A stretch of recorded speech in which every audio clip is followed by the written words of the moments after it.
Hello and welcome to the Lewis Carroll Society of North America's December virtual event. We're so glad to see you all here.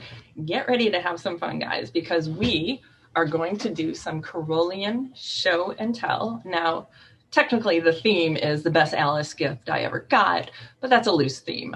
The things you're going to see today run the gamut. There are curious collectibles, literary rarities, priceless artifacts, commissioned works of art, and in my case, a busted piece of plywood. But you're going to hear all about that later. I'm not going to talk very much today because we have 9 presenters. So just a tiny bit of Zoom housekeeping, though. The chat is now enabled, thank goodness. The chat, in theory and hopefully in practice, is there for you all to talk to each other. All the attendees say hi, rave about our panelists, make your droll comments. Now the Q&A feature is also enabled, and that is specifically if you have a question for one of our panelists and the lovely item they are showing. It's just kind of hard to wade through the whole entire chat to find those questions. So chatting is for you and other attendees, and if you have a question for a panelist, you can submit it to Q&A, and I will be keeping an eye on that. And when they are done presenting, I will let them know your questions.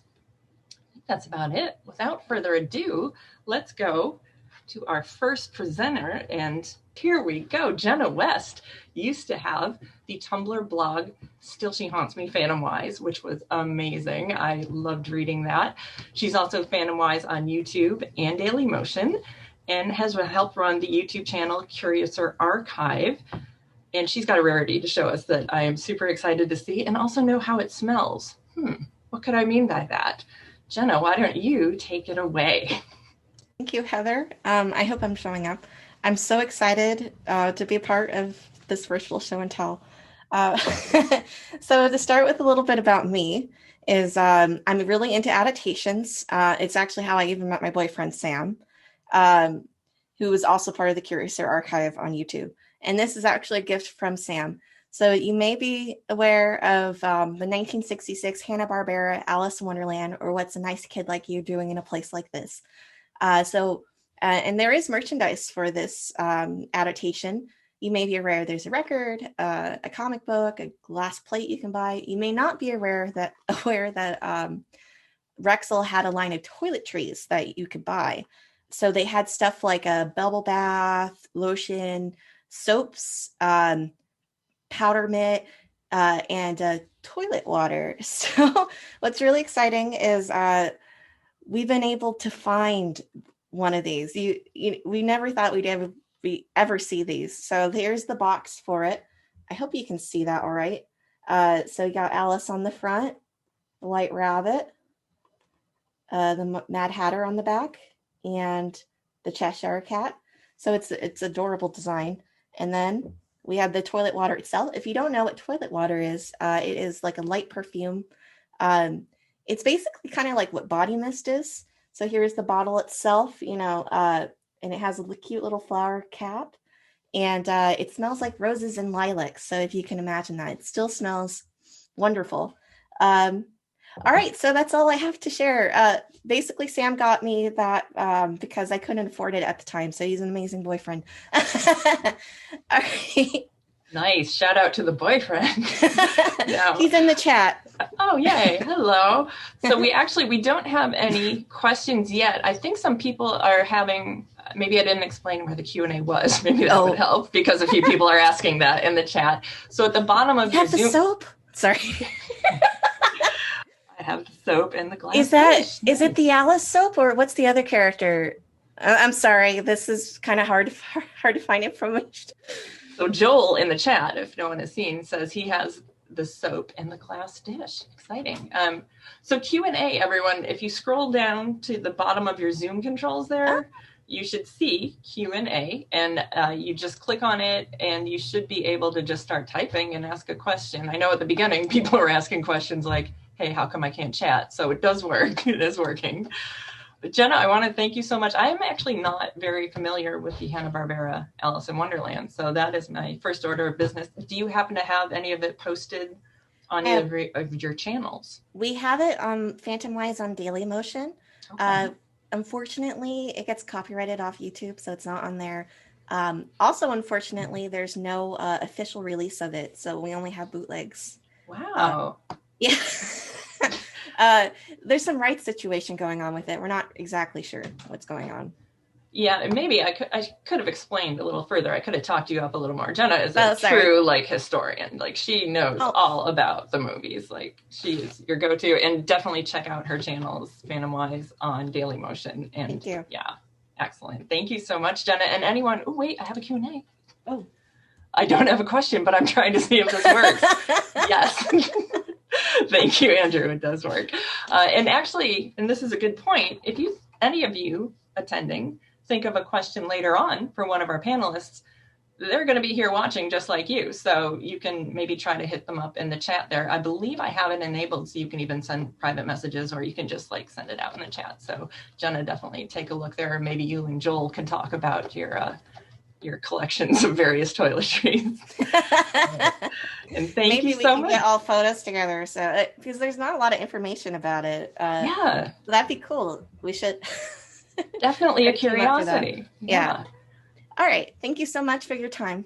Absolutely. Thank you, Jenna. And next up, we have Chris Morgan. You know, he is the current editor of the Glorious Night Letter that you receive a few times a year.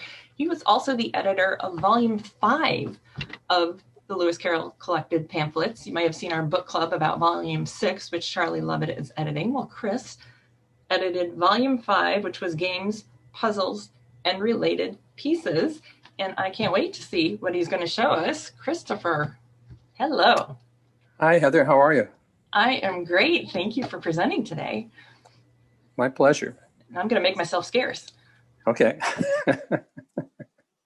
Yeah, I'm just going to switch to, there we go. I'm switching to myself. So,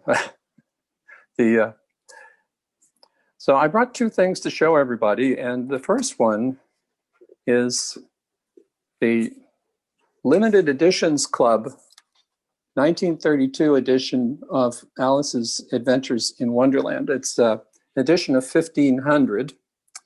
And what's interesting about it is, I think a lot of you probably already are quite familiar with this, is that it's signed by Alice Hargreaves herself.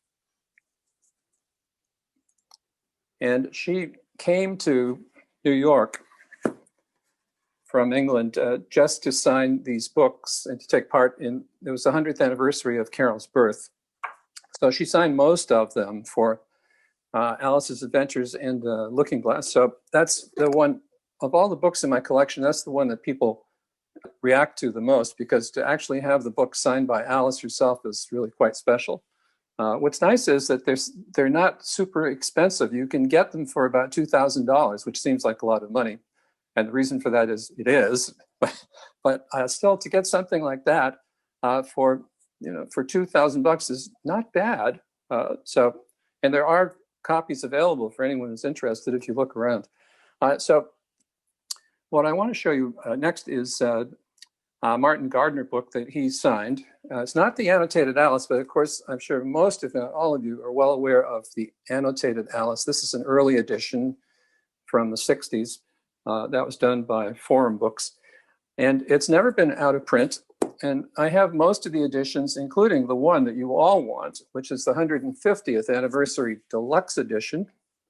And that, of course, is expanded and updated by Mark Burstein, who will be speaking to you shortly. So this is the one I highly recommend, and great fun. And what's great is that Martin kept adding new material all the way along because there was just so much to talk about with the books. So that it's quite wonderful. So now I'm going to share my screen so I can show you a couple of pictures that I have here. Let's see, I assume that you can see that. Not anymore. We definitely can. Very good. So in 2005, I went to Norman, Oklahoma to visit Martin Gardner, who of course is on the right. He's 90 years old in this picture.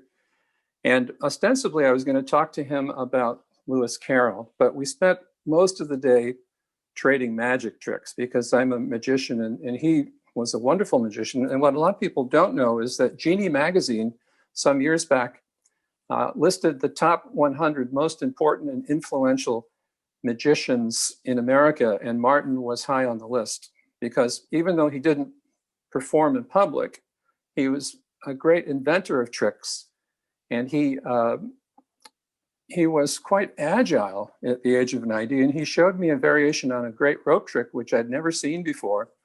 Also in the background, you'll see those great posters that he had in his apartment. And this is an Escher, an original Escher, and he was the one who really put Moritz Escher on the map. And he said to me, he said, if I'd known these were going to be worth so much, I would have bought more of them. So that's a sign to original etching. And then he showed me a card trick that he had invented, and it was amazing to watch him perform because he had the hands of a 20-year-old. He was as agile as could be, and he kept running over to the bureau and taking out more stuff and asking me if I'd seen this or if I'd seen that. So he was great fun. Now, what's the connection to Carroll? Well, he and Carroll were both fascinated by magic, games, and puzzles. And Carroll used to go to W.H. Kremer and Sons on Regent Street in London to buy games and puzzles and magic tricks. And it was a regular thing for Carroll. Carroll loved wire puzzles. This is one that he used to use. He'd carry it around and show it to his child friends. And that's a very interesting puzzle. It's you have to take the two hands and separate them. It's not easy. But he liked them because they were small. He could fit in his pocket and carry them around and show them to people. So let me get back to stopping. I'll stop sharing the screen. We could, but then you disappear. Oh, there you are. There I am. I'm back. I was doing a magic trick. Thank you. And so among the magicians who used to visit Martin regularly were Penn and Teller. They would come all the time, and Martin loved to have them come by. Now, before I finish, I want to point out that there are two magic tricks that are suggested or alluded to in the Alice books. And one of them is in the Wool and Water episode of Looking Glass. And of course, there's that lovely image of the shop where the sheep is, there they are, of course, in the water. But what is interesting, it says toward the end, it says the sheep took the money and put it away in a box. Then she said, I never put things into people's hands. That would never do. You must get it for yourself. And so saying, she went off to the other end of the shop and set an egg upright on a shelf. Now, Martin points out in the annotated Alice that you can do that by cracking the bottom of the egg enough to flatten it so that you can put it on a surface and it won't fall over.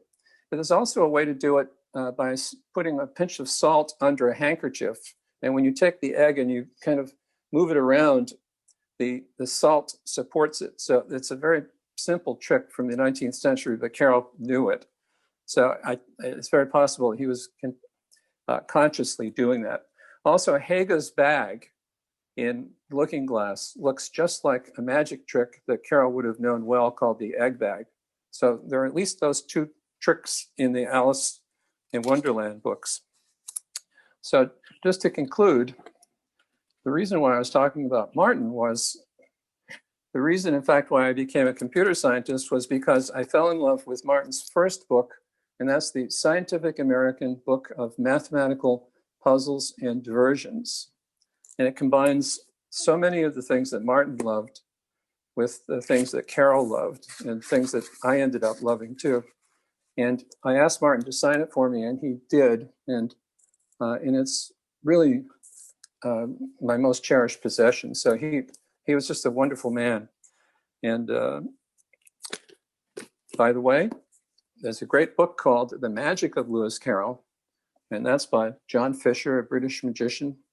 Anybody out there who's interested in magic, that's the book you want to take a look at. So thank you, everybody. That's my little presentation for you.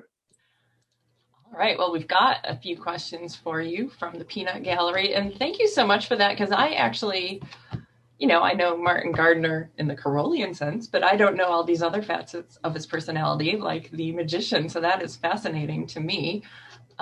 Joel wants to know, going back to your signed Alice Hargreaves, do you remember how much Alice got to sign them? I don't. I'd have to go back and look at some of the notes about that. It's been a while since I've read up on it, so I don't know. I don't know if she got paid. I'm sure they must have paid for her passage across from England, but I don't know.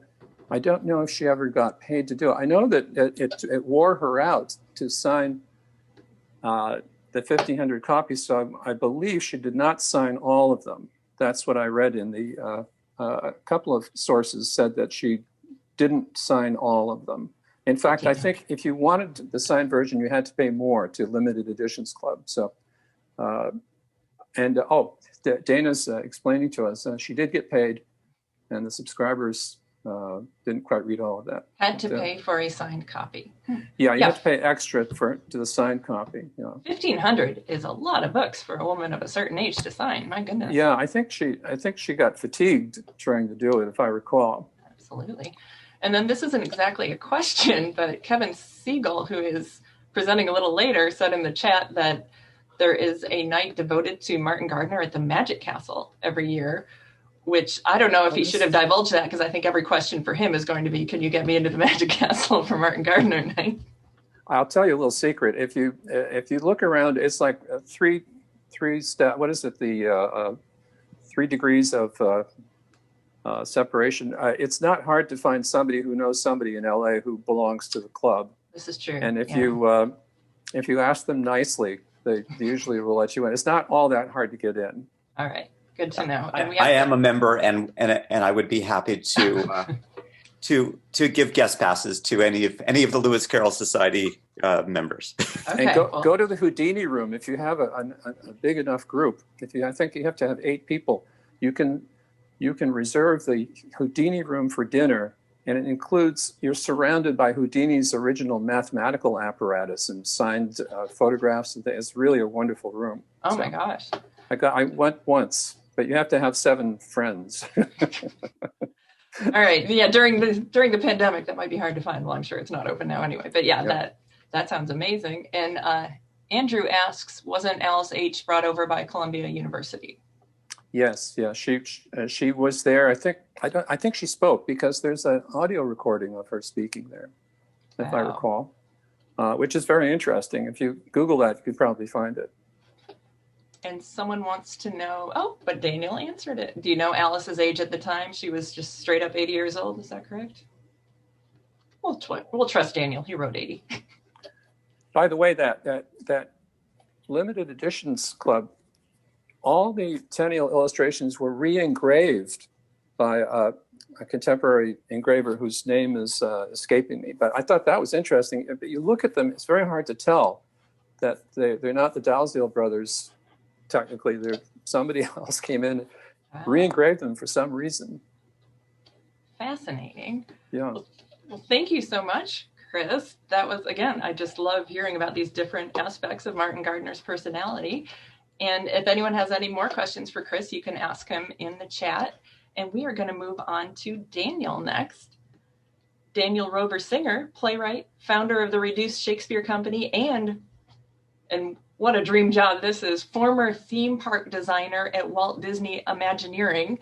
And he is going to show us a few of his prize items any second now. Daniel. I have to welcome. Thank you. I'm wearing my my pussycat hat. Hey everybody. So I have a couple things to show you.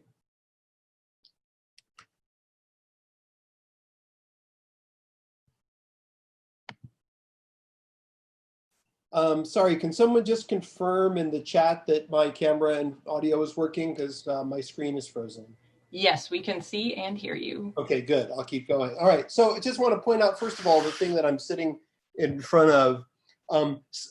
You know, my obsession has always been with Disney's 1951 cartoon version of Alice in Wonderland, and I really am interested in the theme park attractions as well.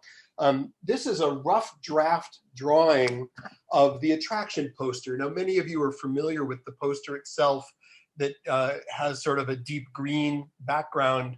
When I was working at Imagineering, I would very often prowl around the dumpsters outside the building looking for things that people were throwing away.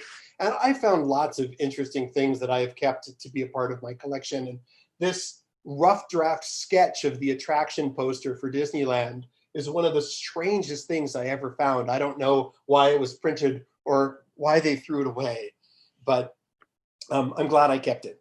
All right, next. The performer at Disneyland who plays the Queen of Hearts has this fabulous flamingo to play croquet with. Because the performer used it in parades and such and swung it by its ankles like that, there's a lot of damage around the bottom, and it had been repaired many times and had been thrown away, and I found it in a dumpster at work. So I saved it. I love that the theme of today's chat is a gift. You know, it's like a dumpster gift. Sometimes dumpsters just give you gifts. So I love this thing. Yes, you can play croquet with it, although it's a little bit fragile. And yes, I do have a hedgehog that I can play croquet with because he rolls up into a ball like that. Cute, yeah? All right, yes, great. All right, so I have one more thing to show you. All right. So in Tokyo Disneyland, there is a restaurant called the Queen of Hearts Banquet Hall. It opened in the late 90s, so it's been there about 20 years. And I was very envious of my friends at Imagineering who got to go to Tokyo to build this project. I was working on something else at the time, so I wasn't assigned to it. But when they got back and they were telling me about what a great project it was, one of them showed me this tray. It's a cafeteria tray. And they said that the Queen of Hearts Banquet Hall is set up like a buffeteria. So everybody grabs a tray and puts their lunch or their dinner on this tray. And they're not for sale, and you can't sneak them out of the park. They're just too big. But he had one sitting there, and I was admiring it in his office. And I said, oh, that's just one of those kinds of crazy, not for sale things that I would just love to have. And he handed it to me and said, here, it's yours. So it would be very difficult for people to find one of these. I mean, obviously they're there at Tokyo Disneyland, but they're not for sale. So this is just one of the crazy, one-of-a-kind things in my collection that I treasure because they're so hard to get. All right, I'm just going to show you one more thing. In 2001, the Lewis Carroll Society of North America hosted an event in Los Angeles to celebrate the 50th anniversary of the Disney cartoon. And Catherine Beaumont, who was the actress who was the voice of Alice, came and was a special guest of our event and spoke to us about the process of recording her voice. And while she was participating with us, I grabbed my copy of this big golden book that had been in my life for a long time and got her to, let's see, there we go, got her to sign it. So as long as we were showing signatures of Alice Hargreaves, here's a signature from Catherine Beaumont. So that's what I got. Daniel, I cannot imagine how envious all the Disney collectors are right now. That was quite the cornucopia right there. And you know what? We don't have any questions, but we have several requests for your Mad Hatter voice. Wow, it's because at one of the readings that we usually do on the weekends before our meetings, it's really fun to participate in those readings, and I love trying to do Edwin's voice as the Mad Hatter. It's just the best. I love doing that. I think you tried and succeeded. And the only other thing I will say is I happen to notice in the chat, Jenna, our first presenter, said that she is a cast member at Disneyland right now, and she said that it is amazing what they throw away. That Yeah. she can't believe what she sees thrown away. And also that she considers that mallet a gift to you from Disney. That's what that is. It's not a dumpster dive. It's a gift from Disney. Right. Yes. Thank you, Disney. Yes. And thank you so much. That was very entertaining. My pleasure. And next up, we've got Linda. Linda Gray-Moin is, let me read her bio here, a fine art painter from California with a collection of Carrollian gadgets, one of which she will share with you today. Now, I think I saw Linda around here somewhere. Let me just see here. There she is.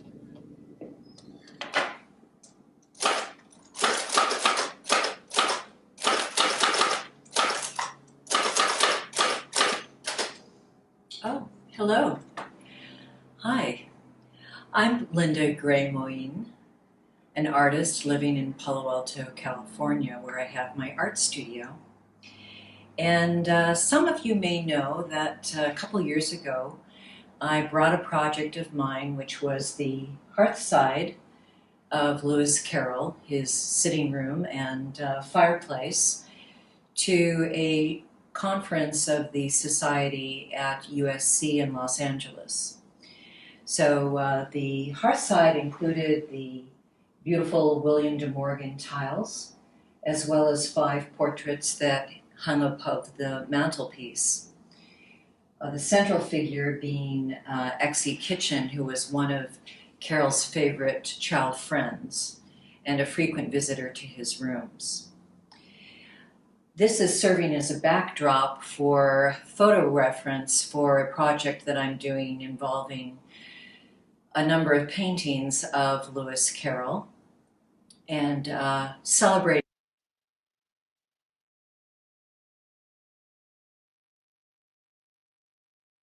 All right, guys, let me see what's up here. One moment. Los Angeles. So the hearthside included the beautiful William de Morgan tiles, as well as 5 portraits that hung above the mantelpiece. The central figure being Eckley Kitchen, who was one of Carroll's favorite child friends and a frequent visitor to his rooms. This is serving as a backdrop for photo reference for a project that I'm doing involving a number of paintings of Lewis Carroll and celebrating his imagination. And as part of that larger project, I have acquired a few objects that were the same make and model of possessions that he owned. One of them, in fact, the pride of my collection really, is this Hammond #1 typewriter. Now, Lewis Carroll's Hammond was not the standard Hammond in that he decided to make a modification to the machine, and he added a tray up here on top which holds split shuttles. And the split shuttles were what allowed him to change the font. Here's a split shuttle. And these shuttles would rotate in this central turret in an ingenious way, which would prevent the keys from jamming, like a typical typewriter. The Remington that came before the Hammond, just by a few years, had that problem. It would always jam when you were typing too fast. So that was a great innovation on the part of the inventor of the Hammond #1. Now I'd like to show you the typewriter up close. Here is an image of my replica at home on Carol's desk. Now our lucky Charlie Lovett of the Society is the owner of Carol's own typewriter. It was with his collaboration and blessing that I was able to create this replica. He sent me photos of the shuttle tray, nice close-ups, so that I was able to precisely duplicate it.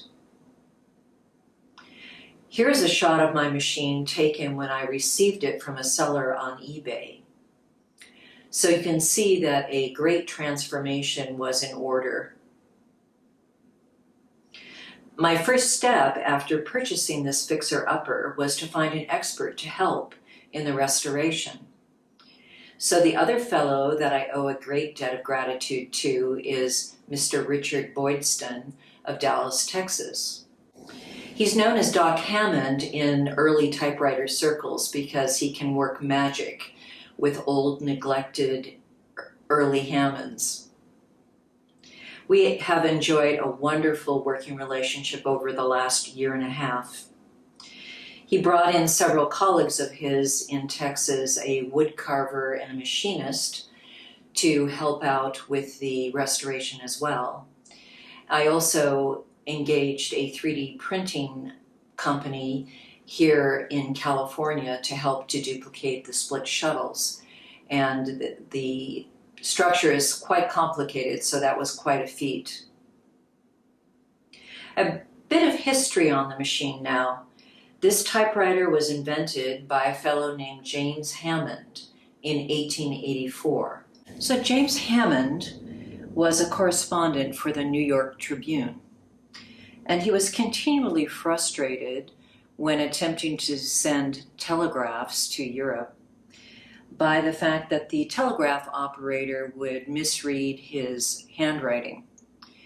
And he was aware of the Remington machine that had come out in 1882, but he felt that that machine needed some improvements added. And so he attempted to add 3 new features. One was he wanted to achieve uniformity of type density of all of the characters on the printed page.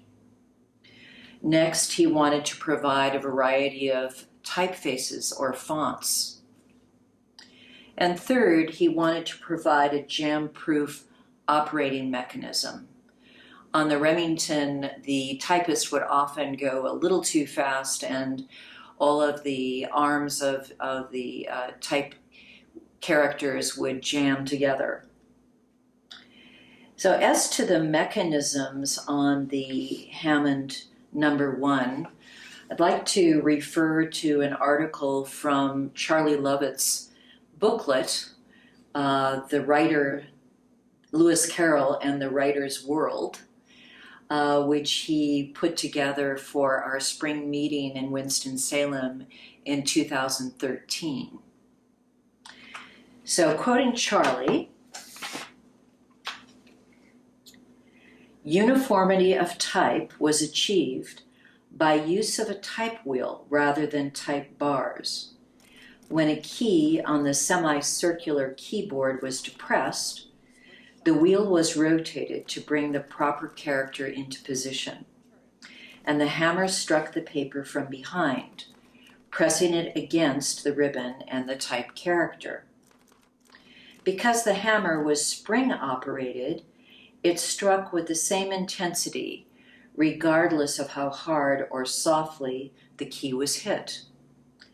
This resulted in a very evenly printed document. Also, since all characters were located on a single strip of metal mounted on the flywheel, there was no danger of colliding or jamming parts as with the type bar machines. Carroll took delivery of his Hammond on May 4th, 1888, which, as we know, was Alice Little's birthday, though she had long grown up to be a woman of 36 at this point. Many of his new child friends, such as Isa Bowman and Enid Stevens, for example, were treated to entertainment with the magical new machine. He even allowed them to type a little on it themselves. And he traveled with it too. He brought it to Eastbourne, to the seaside, and there also delighted some of his child friends on the coast.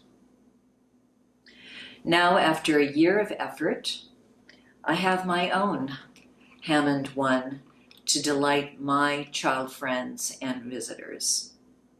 Thank you so much.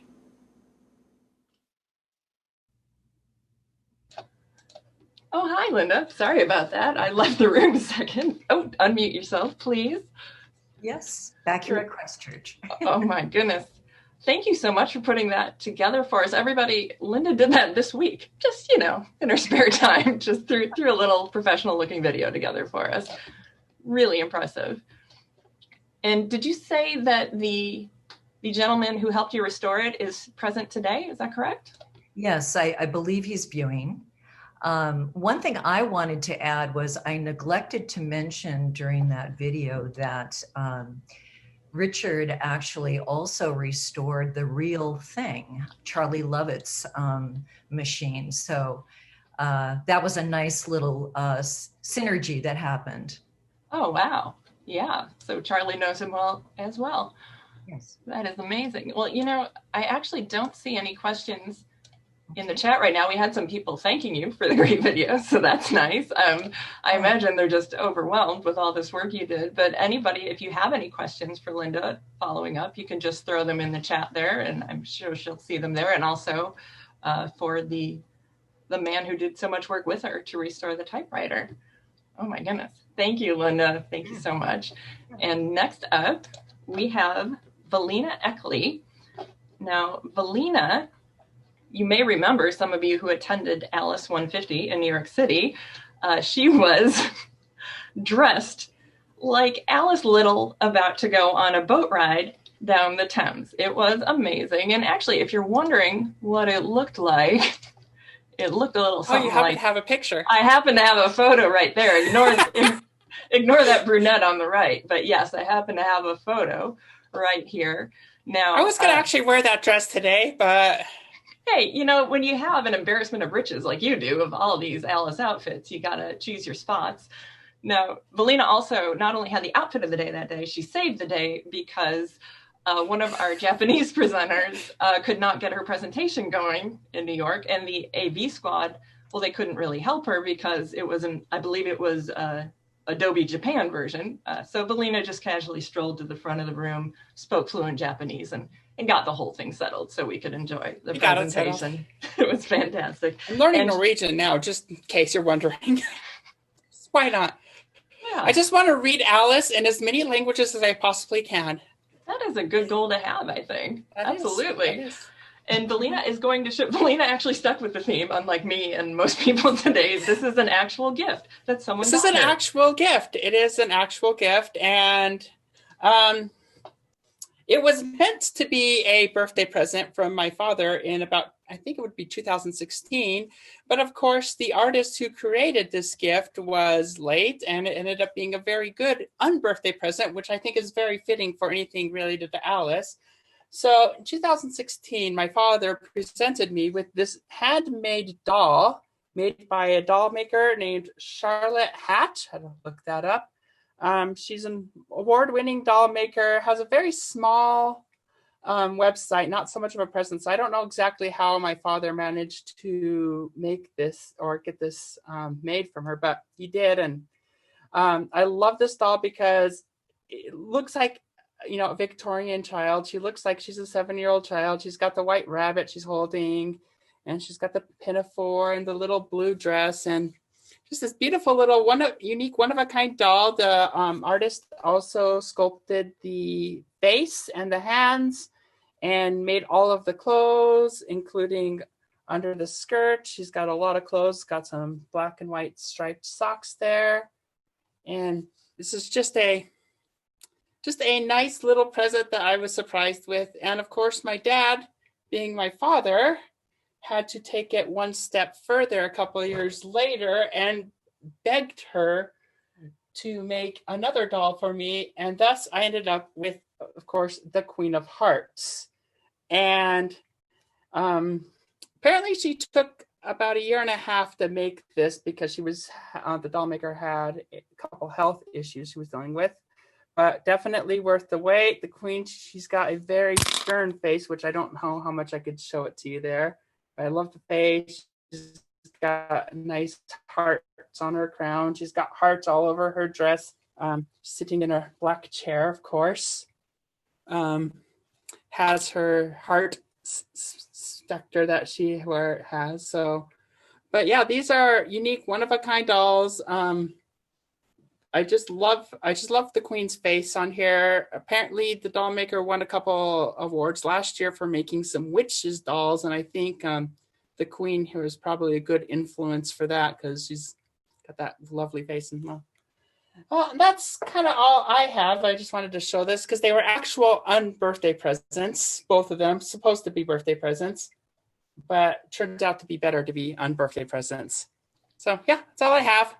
They are gorgeous. The amount of detail is just amazing. Yeah. Oh my gosh. Yeah, it was. And I just, I love it that she made Alice look like a 7-year-old girl. Yeah. Very, appropriate for Alice, because usually we see Alice as a, little bit older than that. Right. And just the Queen, she just stares at me down here in my lovely, I call it the rabbit hole in my basement, which is worth another introduction for another day when we have more time. Oh yeah, we'd love to get a tour of that. I'm like trying to look behind you here. So we have a few questions I actually noticed in the chat. Actually, some people would like to see if you could post the website that the dolls are available on in the chat. I think some people would like to visit. Yeah, that. I will post her website. She doesn't have much on her website. I need to get a couple pictures and get a website and some sort of web presence, since I've kind of also gotten off of Facebook myself, because Facebook's a nightmare. But I need to kind of get some more of my stuff myself. So that's her website, is Colette's Creative Art. She doesn't have a lot of pictures, but she does have a few pictures of these dolls. I need to get a few more pictures taken. A friend of mine actually came to my house and did this wonderful video of all these little Alice things that I have in my room, but he forgot the dolls, and I told him he can't post it anywhere until he comes back and gets the dolls. But then COVID hit, so that's gonna be 1 year. Yeah, they're the piece de resistance, I imagine. So you need those in there, obviously. Well, Thank you so much, Valina. I appreciate you presenting for us today. And we are going to move on to Jackie. Actually, before that, real quick, Stan Isaacs asked if Linda's studio is available to visit for members. He lives in Palo Alto, and she said, absolutely. I love having visitors, perhaps post-vaccine time. So we'll all take a road trip up to see Linda in Palo Alto at that point. Let's do. All right. I'll have to wear my dress. I'll wear my other dress. There you go. Yeah, maybe we'll take a boat ride while we're at it. So let's do. Jackie Lee is next, and I think he is the most white knight-like of our presenters today, not because he's waving a handkerchief and regretting us all growing up, but because what he's going to show us is his own invention. It is a VR logic game, as I understand it, that you created to play with your son based on Lewis Carroll's works. So Jackie, take it away, please. Hello, everyone. I want to start from some inspirations that led me to build the VR games. I'm a VR engineer, and I really love the Alice books. This book particularly, I love the typeface, Alice Adventures Underground. So in another book that influenced me a lot is the Game of Logic. So when I read about Carroll's symbolic logic, maybe you read this part. You have to begin at the beginning and to read any of his logic books. I finished this book, and as I reading it, I start to imagine what was it like to be inside the book. So that made me to think about using virtual reality to combine the two books, and this is what I'm going to show you right now. So I have another screen. I'm not sure if you can see it right now, but if you can pin the video on another screen. And yes, we can see it. Yes, you can see it. Yeah. So this is I built it inside. I built it with virtual reality software, and I want to represent how we can actually in a wonderland, and also to play Carroll's The Game of Logic. So I'm just going to put it on, and maybe we can do some puzzle exercise. So let me know if you can see it.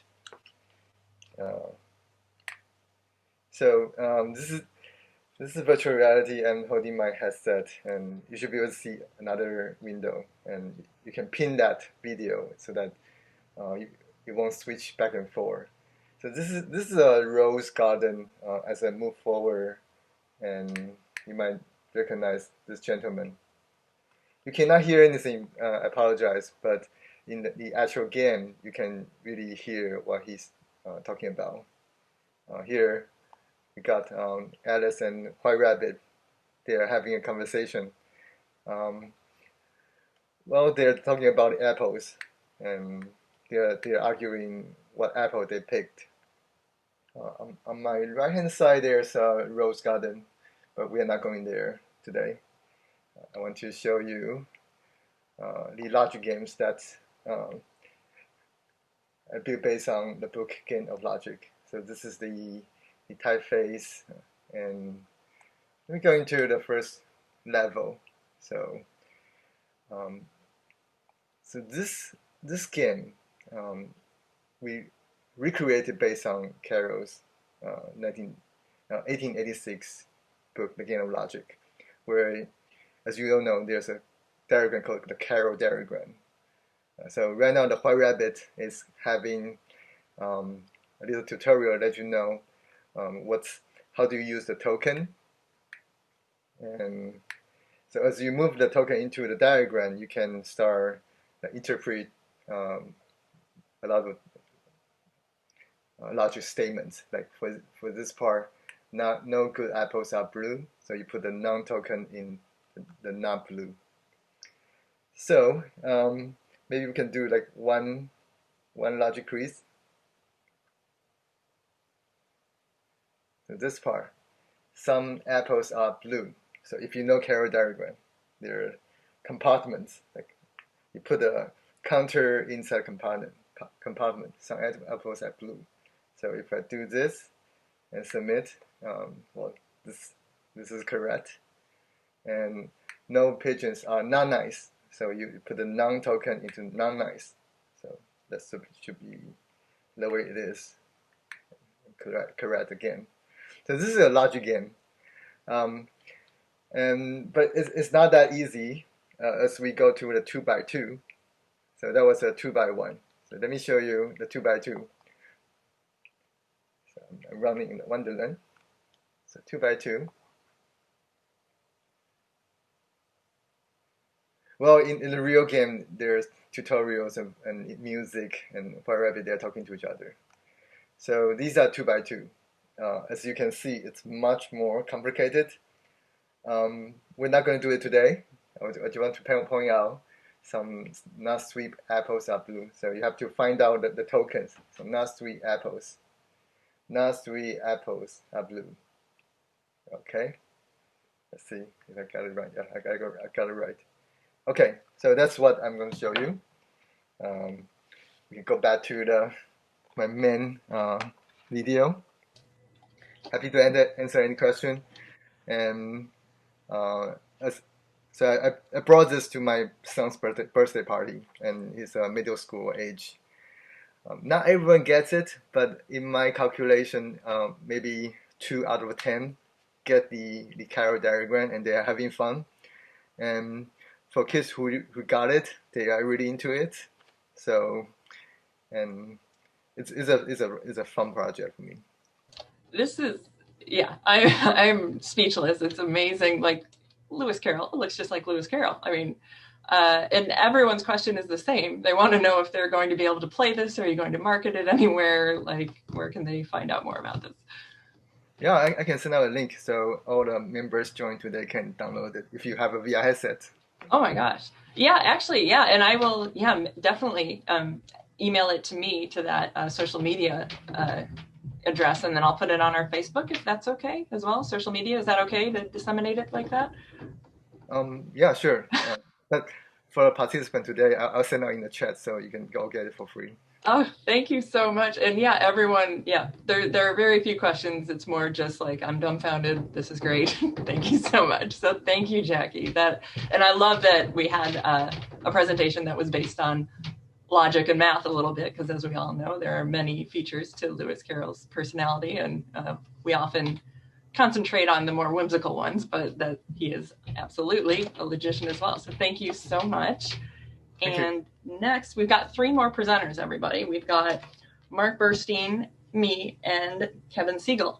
So Mark is next, and he's got such an embarrassment of riches that I think, are you showing us your 3rd Alice gift? Favorite Alice gift? Is that what you said? I'm not sure. 3. 3. Oh, 3, not 3rd. Okay. 4.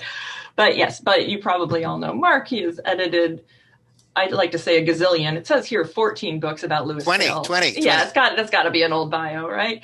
Yes, and he also curated one of my favorite exhibits I've ever been to, the Snoopy in Wonderland, or maybe Peanuts in Wonderland. My favorite, but I don't remember the full name. Peanuts in Wonderland. Yes, Santa Rosa. So please welcome Mark Burstein. Thank you. You can all hear me? All right. No yeah, complaints. when I first heard about this, I tried to narrow it down to one gift and couldn't do that at all. So this is more like a Thanksgiving for many gifts.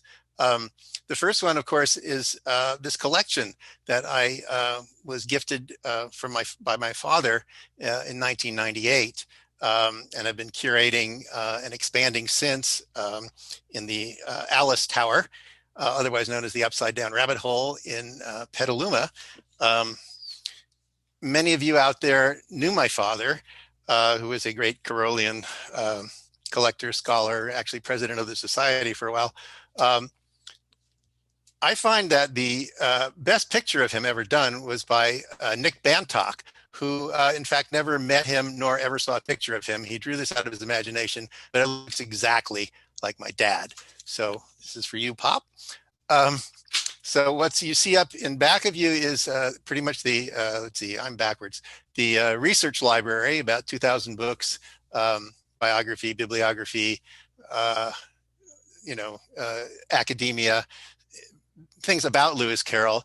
That's the 3rd floor. The 2nd floor is books by Lewis Carroll, about 2,000 books, Wonderland, Looking Glass, and Snark, and Sylvie and Bruno, in 132 languages and dialects. So I'm, yes, a very active collector. The one you can't see is I have a sea container full of tchotchkes that my dad collected. I'm much more into the books, but someday there will be a museum, who knows. But you know, more than just these physical objects, what my father gifted to me was his wonderful sense of humor and brilliant mind, descriptions that could very well be applied to Lewis Carroll as well. And I'm very thankful to him for that. So that's one gift. The other one, I should say the second one, I regard as a great gift, was in 1995 when, oh, sorry, let me fix that. When August Imholz asked me at a meeting if I would be willing to take over the Nightletter, which at that point was an 8-page newsletter, came out erratically, and the president, the president of the society was the editor automatically. So this is the first time it had an editor other than the president and could devote more time to it. And so it's become the 78-page behemoth of a international journal that it is today. Of course, I had much help with it. The current editor, Chris Morgan, and a big shout out to Andrew Ogus, who's been designing it for the last at least 15 years. I don't have the date on it, but, and of course, all its contributors. But the nice, an interesting side effect, a little epiphenomenon of that was it taught me editing, and it taught me how much I loved it. And it became my second profession. So I had a midlife, not crisis, but a switch to becoming a professional editor. And I've edited many books since then. Of course, that led to gift number 3, which was I don't remember if it was an email or a phone call in 2013 from Jim Gardner, who was the son of another of my all-time heroes, Martin Gardner, asking me if I would take over the editorship of a new edition of the annotated Alice, also the art direction. That was kind of funny. He was asking to add 100, excuse me, 100 new works of art, that is new to the book, not new to the world, on a rather minuscule budget, but through the kindness of the artists and so on, it came to pass. I remember when the 1960 edition came out, and I was 10 years old, but my dad brought it home and I just devoured it. And, one of the first times I truly fell in love with the Alice books, and the fact that one day I would be editing it was just humbling, and I'm just very grateful for that gift. So I actually do have one physical gift. This is from Ralph Steadman, one of my all-time heroes, one of my favorite artists. Of course, since he illustrated the Bible, well, not that one, but Fear and Loathing in Las Vegas back in the 70s, and came out with these gorgeous editions of Alice and the Snark. So in 2003, I wanted to put his rabbit on the cover of the Night Letter. So I wrote him an email, and he was very kindly said, yes, be my guest. That would be fine. Thank you very much. So a couple of weeks later, in my mailbox, this showed up, and my heart just went into my throat when I saw the handwriting, because there's only one person in the world that has that handwriting. And inside it was a wonderful first generation print of The Wasp and the Wig, signed to me by Ralph. And just the fact that it came out of the world with no, it wasn't something I asked for. It just came. It's really the true definition of a gift. But the last gift I would like to acknowledge is you guys. The friendship, the camaraderie, the laughter I've had with the Lewis Carroll Society over the last quarter century, it's irreplaceable, and it's just something I truly love and truly grateful for. So thank you, and I'll take questions. Aw, Mark, what a nice note for you to end on. And we have many people just returning the sentiment. Right back at you, Mark, says Charlie Lovett. Elizabeth Rice says, your dedication to editing, collecting, creating makes the Alice experience for each of us more rich. She wishes she could have attended the gathering at your home a while back. And yes, just, there's no questions, I think, because everyone's just overwhelmed by your embarrassment of riches there behind you. Sorry about that. But everyone is just, someone just called you a treasure. What do you think of that? But I'm very open to visitors here. We're in Petaluma. That's about 45 minutes north of San Francisco.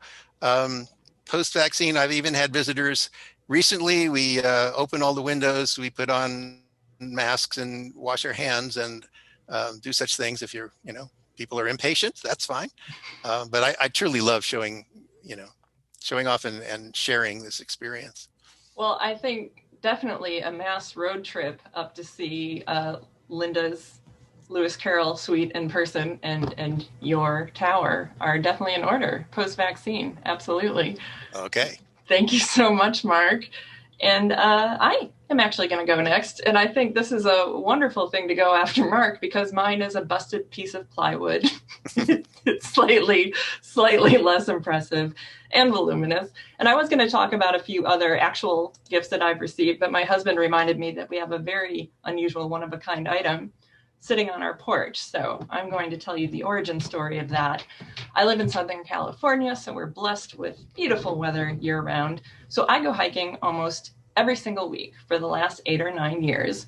I go to a place called Temescal Canyon, usually. I almost always have my friend Rebecca with me, but occasionally life gets in the way, and sometimes we have to go by ourselves if the other person can't make it. So last no, not last August, August of 2019. I'm walking up the steepest part of the hill and I see a big group of people walking down towards me. And I thought, well, thank goodness now I have an excuse to take a break on the steepest part of the hill. So I pulled over to stand under a tree and I let them file past. And I happened to glance up at the tree and I saw this. There's Cheshire Cat looking at me. Now, again, I have been hiking this trail every day, every week for 8 or 9 years. Never noticed Cheshire Cat there. My first thought was, have I gone crazy? But then I didn't entertain that for very long because I thought if this were a hallucination born of Heather's brain, it would be John Tenniel's Cheshire Cat, not the Disney Cheshire Cat. So I was pretty sure he was really there, but I was still relieved the next week when Rebecca was with me and he was still there. And of course, we took some photos. Rebecca wanted to shake a paw. I took a more traditional Alice stance. But we did wonder, like, how long had he been there? Had we walked by him dozens of times without realizing he was there? And we came to the conclusion that no, he must have been pretty new when I discovered him, because you'll see how vibrant and nice the colors are. And there's just a little bit of graffiti. And the graffiti multiplied throughout the coming weeks and months. We would always stop and take a look at Cheshire Cat. It was a nice place to take a break near that steep part of the hill. One day we got there, we looked up in the tree. And he wasn't there. Where could he be? We were freaking out. I mean, did he get injured? Did he get up and walk away? Did someone steal him? This is an actual photo of my brain as I was trying to figure out where Ches could be. So we immediately started searching the brush, like surrounding the tree, which in retrospect seems like kind of a strange thing to do. But we did. And we did find him. But he looked like this. And I wish all your microphones were turned on right now because I feel like there would have been a bunch of gasps and maybe like a solitary, no. But yes, someone had torn Cheshire Cat down from the tree and broken it in half. Now, who would do such a thing? I do not know, but it was really eating at me. And in the coming weeks, we would take our weekly hike and we'd see him. Other hikers would kind of try to put him together and prop him against the tree or try to put him back on the branch. But, you know, it was just a sad sight. And then one day it just was really bothering me. And I thought, well, what if the person comes back that, you know, broke him in half? What if they throw him in the canyon and we never see him again? What if Ches gets into the wrong hands? And I quickly decided that the wrong hands were any hands that weren't mine. So the next morning, and I'm not a morning person, I went back. And I fairly flew up that trail. That's a photo of me running up the trail. Stopped several times to catch my breath though. And I started Operation Rescue Ches. Now, I don't have the sound on this video for a reason. It's because there's an expletive in it. Maybe the sound is on. I hope not. But I basically say, hola gato. I ask him if he wants to come home with me. And then he immediately gives me a splinter when I reach down and grab him. And that's where the swearing comes in. Ouch. Got a splinter. But Operation Rescue Ches was a success. Yay. And that's how Cheshire Cat came to live on my apparently very filthy porch. So that is where he'll stay unless the original artist ever tracks me down and demands him back. And I'm just so glad that I have a resident of Wonderland living with me now. And also it gave me the opportunity for one of those great 2019-2020 memes. That's what 2019 was like. And here's 2020. And I'm going to stop screen sharing. And I see there's some questions, which surprises me. Sunstroke. Oh yes, someone thought perhaps I really was hallucinating. Oh my goodness. So, and thank you, Jenna, for the warning. Sound is on, all caps, but I talked over it so you couldn't hear it. So that is my prized possession, my busted piece of plywood on my porch. And we have one more presenter with a slightly more impressive item than I have. His name is Kevin Segall, and he's a new member to the LCSNA, but a lifelong fan of Carroll. He is a book, art, and autograph collector and owns the historic Winston House with his wife, Stephanie. And my screen just went to sleep, but I will say that he's also a member of the Magic Castle. We all know that now. Here we go. The last time I spoke to Kevin, he hadn't decided which of his amazing collectibles to show you, so I cannot wait to see what he chooses. Hi, Kevin. Hi, everybody. So I thought I'd show you two different pieces of artwork from my collection. The first, most of you are probably familiar with the Willie Pogany edition of Alice. It came out in 1929, and it came out in a hardcover edition, which had a cover with this artwork. It's an original pen and ink done by Willie Pogany in a sort of Art Nouveau style. He was a Hungarian artist, and that's one of my prize pieces of artwork. Another is from the Disney film of Alice, and there was a deleted scene where the Jabberwock appears, and this is an original production cell and original production painted background that came from that scene. And I've got on my share screen, I can show you a little bit better images of both. There's the Willie Pogany edition and how the artwork looked on the hardcover. This is it in the original pen and ink. And then again, here is the Alice Jabberwock.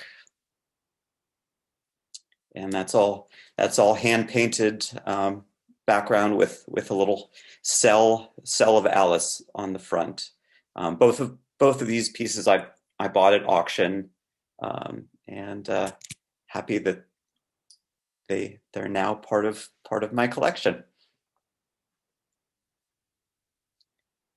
And I see Mark has the original frontispiece, very cool. Yeah, I'm happy they're part of your collection too. Oh my gosh, that is gorgeous. And we do have a specific question from Stuart, wants to know, what is the name of the Hungarian artist? Willie Pogany. There we go. And yeah, we have a few people saying, what treasures, please show us more. I don't know if you're prepared. And also some comments on the Carter poster in the way background there. Some people. Yeah, that Carter's, it's an original poster from advertising Carter the Great. I'm a magic fan as well. I do a little bit of magic as a hobby, but I'm mostly just a fan, and I am a member of the castle. So excellent. Anytime someone needs a guest pass once it's open again, happy to help. Thank you so much. And yeah, I'm just glancing because I think some people are going back and forth between the. Here we go. Where is the Winston House? Yeah. Where is the Winston House? It's on Carroll Avenue in Angelino Heights, near Echo Park Lake in Los Angeles. It's a 2-block long street that is full of old Victorian houses. And ours was from 1889, and we're currently restoring it. It's not ready for us to move into yet. We actually just replaced the foundation, and they're lowering the house down onto the foundation, the new foundation, tomorrow. Wow, that is exciting.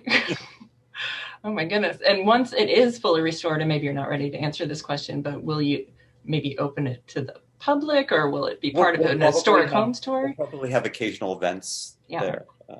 So yes, it'll be open at certain times. That's exciting. And yeah, and I just want to say welcome, Kevin. You said you're a new member. Thank you so much for diving in and presenting today. I really appreciate it.